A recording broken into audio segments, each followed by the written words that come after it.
Hi, I'm your host, Hunter Stern, and welcome to the second season of Hunting for Sports. If you're hunting for sports, you came to the right place.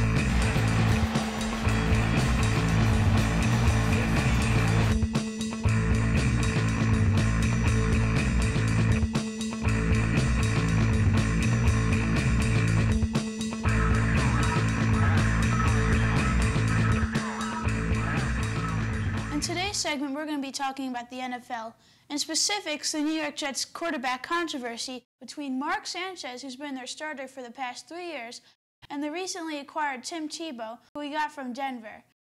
To discuss this topic is my good friend and major sportsman who has a lot of opinions, Matthew Snoddig. Nice to see you, Matthew. So, Matthew, what are your opinions on the New York Jets quarterback controversy? Well, I think that Mark Sanchez should be the starting quarterback for the rest of the season. He has a much stronger arm, and Mark Sanchez has much more experience than Tim Tebow. A much better overall quarterback. If I was Rex Ryan, I can't trust Tim Tebow's judgment with two cornerbacks on a wide receiver. What about you? Well, I think it's a great move overall for the Jets because before, Mark Sanchez never had anyone to challenge him for a starting position. And now with the acquisition of Tim Tebow, Mark Sanchez is going to have a harder time keeping a starting role. Tebow is going to work really hard to get that role because he didn't come to the Jets just to be a backup quarterback. Obviously, his intention to be a starting quarterback. So Mark Sanchez either has to step up his game to maintain a starting role or he's going to be out. I think it's a great role for both of them because they're both going to work really hard to get that starting role. The Chicago Bears, my favorite team, Jay Cutler, will be better than both of them. I think the recent offseason move of getting Tony Sparano to be our offensive coordinator was a great move by the Jets front office because now defenses are going to have to prepare for a pass-first Mark Sanchez, a run-first option quarterback with Tim Tebow, and in Miami, Tony Sparano perfected the Wildcat, but he didn't really have a Tim Tebow-like player to take it to the next level.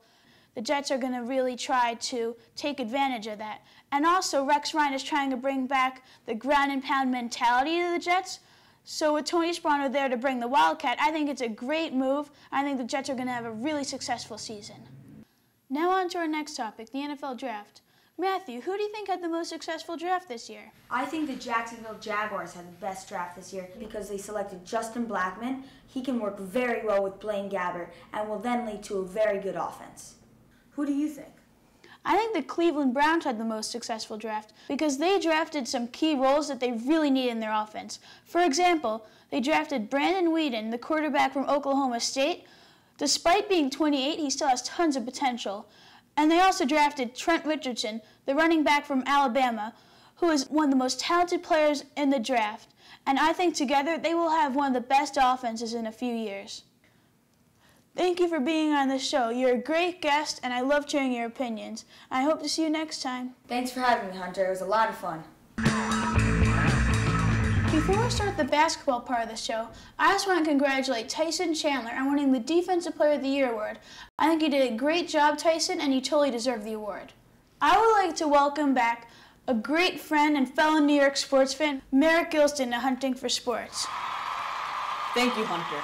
Before we begin the basketball topic, I would like to give a quick shout-out for the New York Rangers for having a great NHL season. They ended up being the #1 seed in the Eastern Conference heading into the playoffs. Okay, let's take a look back at the Knicks season. They first started off with high expectations, but then we found out that the Knicks didn't have any chemistry. We were letting teams score points on us. Matchup right there as Pierce attacks the rim. We didn't put any effort in. Then midway in the season, some guy came out named Jeremy Lin. Lin puts it up, puts it in! And he just went on a rampage, winning so many games for us, putting up great stats, but then entering the playoff, he got injured. So then we come in playing the Heat, and turns out we lost 4-1 in an upsetting season. I agree with you, Hunter, but keep in mind the Knicks are constantly building. We just got a new coach, and because we have such a young team now, and we have stars such as Amari Stoudemire, Carmelo Anthony, and now Jeremy Lin, and including Tyson Chandler, who won Defensive Man of the Year, I think we're just progressing slowly. On a high note, we actually won our first playoff game in multiple years, but unfortunately we did not beat the Heat like we wanted to. I totally agree with you, Merrick. I think the Knicks should make plenty of off-season moves this season. For example, I think that the Knicks should get more leadership. Maybe they should pursue a Steve Nash. He has great talent, and he's a great leader. He would be a great player to have on the Knicks. Also, the Knicks need to draft more talent. Maybe we should pursue a Harrison Barnes if he's still there, or Perry Jones III. The Knicks should also pursue another big man because right now they have tons of depth in their backcourt, but they need more depth in their front court. So we should maybe pursue Tim Duncan. Despite his age, he still has a lot left in him, and I think he'd be a great addition to the Knicks. What do you think, Merrick? I definitely agree with you, Hunter. More people they could pursue for team leadership are people like Derek Fisher and Lamar Odom. Both have won titles in LA, and both are great leaders. They can lead a young team that has a lot of talent to the finals and possibly even have a championship or two under their belt. Merrick, I just want to thank you for returning the show. It was great having you here, and I love hearing your opinions. I hope to see you next time. Thanks, Hunter, for having me on the show. I had a lot of fun.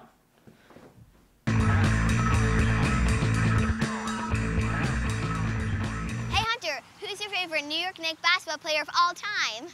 Great question, Charlotte. My favorite Knick of all time would have to be Walt Frazier because he's a winner. He's won 2 championships for the Knicks. Another reason is because of his style. I mean, he has like crocodile suits and other types of exotic animals. And the last reason is because he's a great sports broadcaster. I love hearing his opinions, and he's so exciting to watch. Hey, Hunter, one more question. Are you single? Well, it depends who's asking. You can find my constantly updated relationship status on my Facebook fan page, so check it out. Hey, Hunter, what do you think about the New Orleans Saints bounty scandal? That's a great question, Justin. Well, I think there's a lot of controversy going around about the Saints bounty scandal, and I think the punishments that everyone received were totally fair because they tried to intentionally injure players, and also once Roger Goodell asked them if they're running a bounty, they totally lied to his face. My personal opinion is the Saints got what they deserved.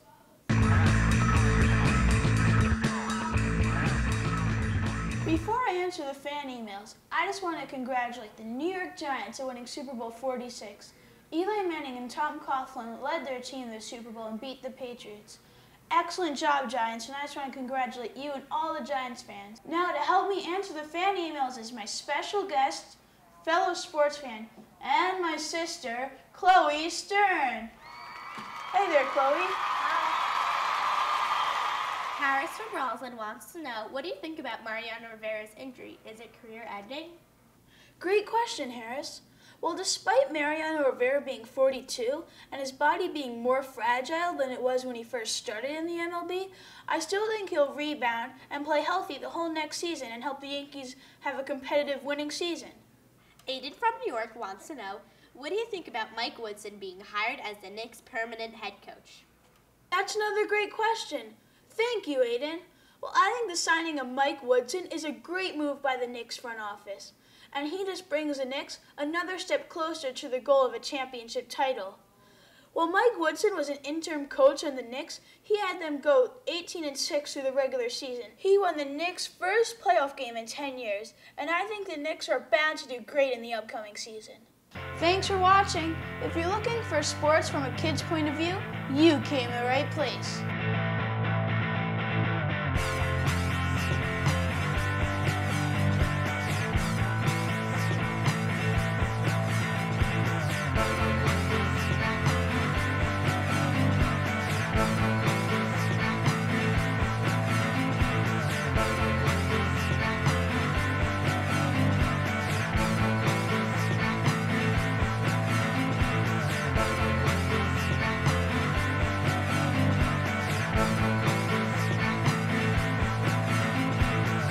Incredible.